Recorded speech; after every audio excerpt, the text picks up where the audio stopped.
everybody, just gives you an idea of our beautiful campus down in southwest London.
Right, I'm going to now, that was just a little an insight really of what our lovely campus looks like.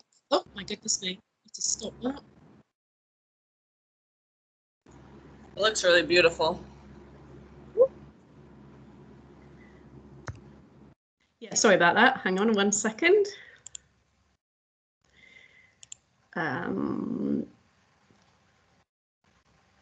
Right, let me. Yeah, so that was just our campus. I'll just go through some more details now with you.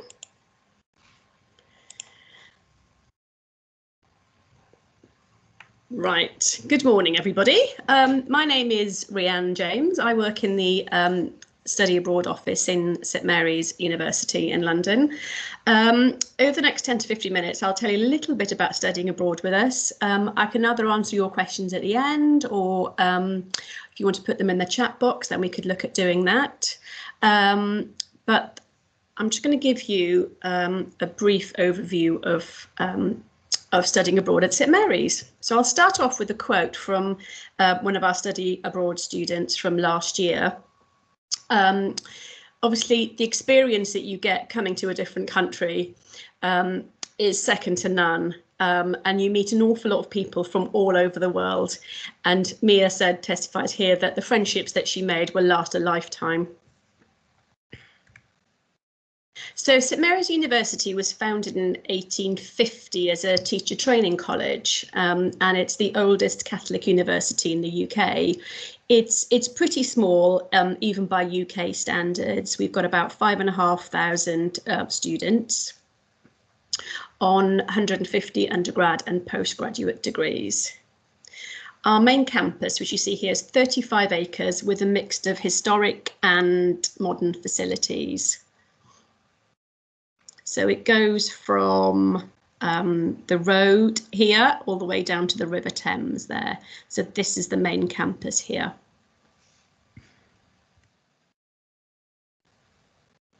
So here's some lovely pictures of campus. It's snowing, it's not snowing at the moment. Now, in terms of location, we are about midway between Heathrow Airport and the centre of London. If you know a little bit about London, we're in the same vicinity of Hampton Court, Kew Gardens, but it takes about half an hour to get into central London by train, a same distance really from Heathrow Airport. There's a train station which is about a 2-minute walk from the main campus, so they're very direct links to London and outside of London as well. So the map on the right shows you there are some locations in London which you also might be aware of. Kew Gardens is on there, Twickenham Stadium, Madame Tussauds and St Paul's further in the east here.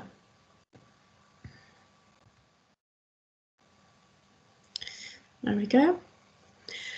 I don't know if you're familiar with the photos, but on the top left you've got the London Eye, the London telephone boxes, which we have fewer and fewer of them these days because obviously everybody has a mobile phone. The Gherkin is on the top right, Houses of Parliament and Tower Bridge. And the local area is a very green area of southwest London. It's a very residential area and it's very, very safe. On the left here is Richmond, because we're right on the river. It's a very sort of picturesque area. This is about 20 minutes from campus, this photo here on the left. In the middle is Twickenham, which is the nearest town. The top right there is Bushy Park, which is just right next to right next to campus. And yes, there are lots of deer there. Hampton Court here as well. So it's a very green area. There's lots to do. There's lovely places to walk. So even if you don't have a massive budget to go into the West End to go and see all the plays, there's plenty of places to see on foot.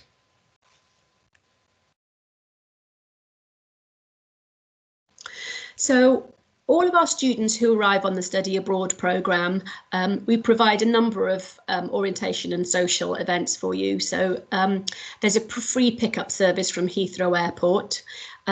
The orientation programme for this year has all been online, but normally it's face-to-face, and that includes walking tour of London and walking tour of the local area.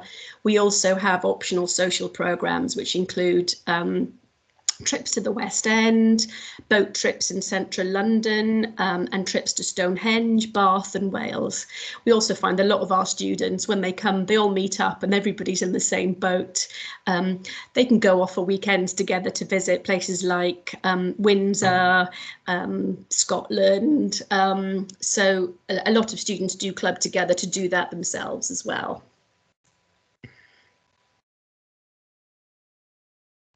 Here you go, here's the bunch of last year students. Here they are in Windsor Castle.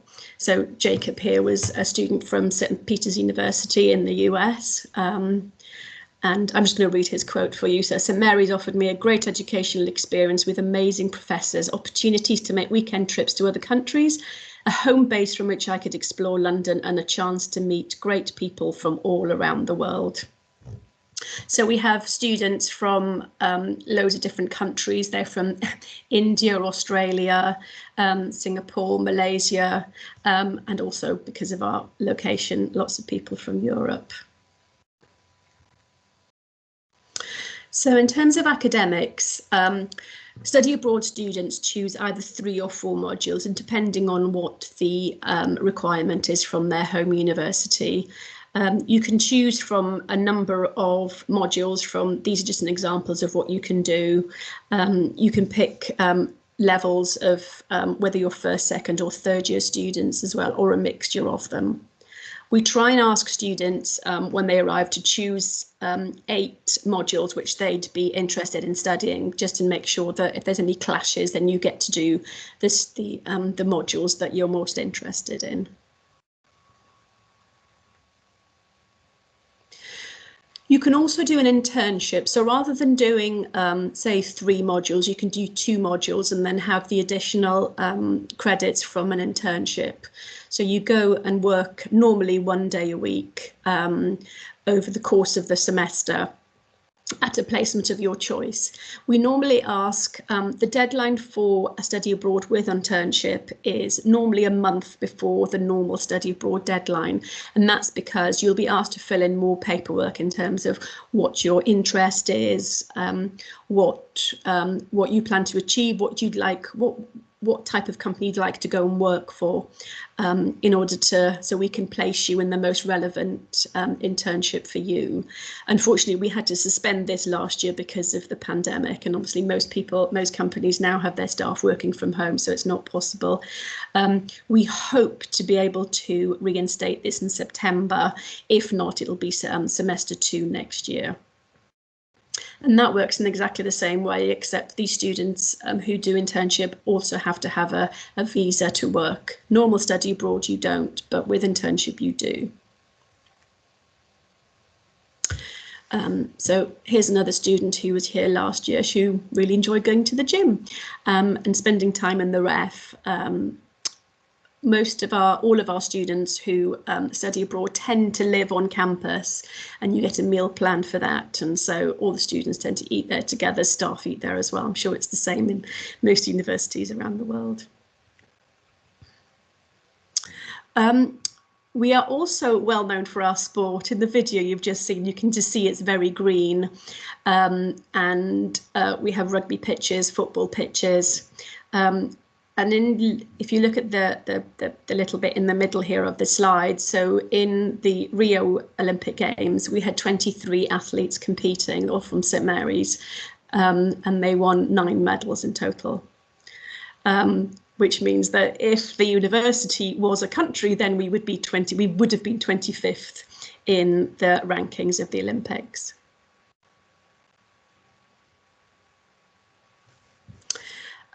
So we have a number of contacts with lots of local sports teams, be they football, basketball, rugby.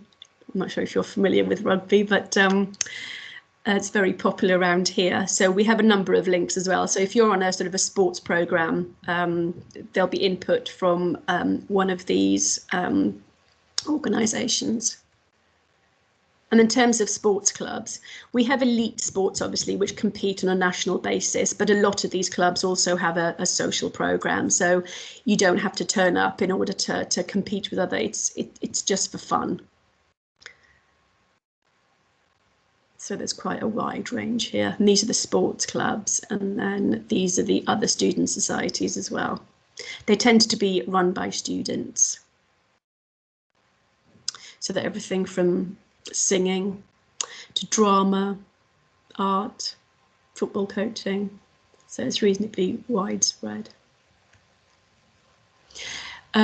You can have, so for study abroad students, we give you guaranteed accommodation on campus, providing that you apply within the deadline date. All of our accommodation is actually on campus. It depends, there's a wide range whether you want a single room with an ensuite, or you can stay, you can share a room. There's also a much cheaper option as well, which is homestay, where you stay with a local family. You have breakfast with the local family, but you have your dinner on campus with everybody else. This is another thing we've unfortunately had to suspend last year because of COVID, but we hope to reinstate that as well. So in terms of COVID safety, we obviously have to comply with government guidance. At the moment, everything is online, but we hope everything will be different in September. We'll wait and see.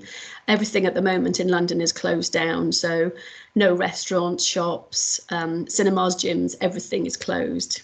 But we're hoping the government announcement on Monday will enable us to actually at least go to a cafe or do something a little bit different. So yeah, we've implemented some new one-way systems, bike racks. The students who are not happy travelling on public transport can bring their own bikes in. So there we go. So we're always mindful of the government legislation, and we'll change that accordingly. If you are interested in knowing the specifics, it's all on our website anyway. So in terms of deadlines, you can study this for either one semester or a full year. The semesters are, the first one is mid-September to mid-December, and the second is mid-January to late May. The deadline to apply for this September is in June. And if you can apply for internships, but we're still not 100% that we'll be able to offer that, purely because of the pandemic. I mean, if you're interested, just get in touch, and then we can update you on what the situation is. So there you go. This is Brady on just by the Cenotaph, which is just around the corner from 10 Downing Street. All the government buildings are around him. So the first time he came out of the US, actually, was studying abroad in London, and he had a great time, as you can testify from his beautiful smile. So there we go. That's that's a snapshot of St Mary's University. As you can see, the sun sometimes does shine. So if you've got any questions or need anything else from me, you can either email me on studyabroad@stmarys.ac.uk, or you can ask questions now if anything springs to mind. Thank you for your time. You have a different deadline, Katie. Okay. Awesome. Thanks so much for that great presentation. Yeah, like I said in the chat, we at Platteville, our fall and summer applications are due in April. Okay. But so next spring, so winter and spring will open in May and are due in October. Okay. For that frame of reference too. Okay. And if any students or any of my colleagues also have any questions, you can ask them, like unmute yourself and ask them, or you can ask them in the chat as well.